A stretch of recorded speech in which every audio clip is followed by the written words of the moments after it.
Find the critical numbers of m of x is x cosine x minus sine x.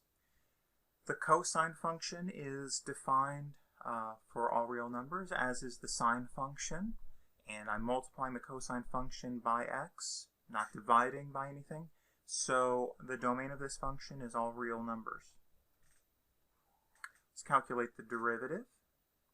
M prime of x. Here I'll have to use a product rule for the first term.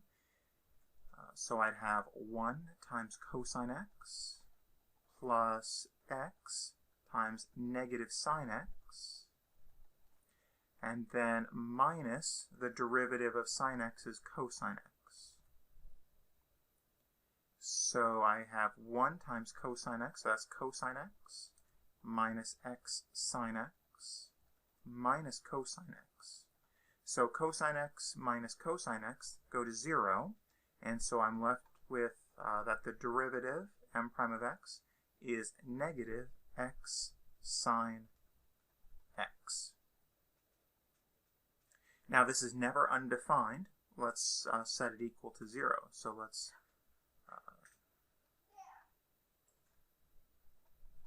so m prime of x is negative x sine x. Let's answer where is m prime of x equal to 0.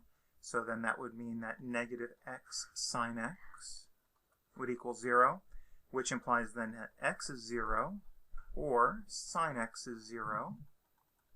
And if sine x is 0, remember from trigonometry that this has infinitely many solutions, and they have the form x equals k times pi. Any multiple of pi, the sine of x is 0. So x equals k pi, where k is in the set of integers. Notice that if k was 0, then you would have 0 pi, which is 0. So we can then state that the critical numbers of m of x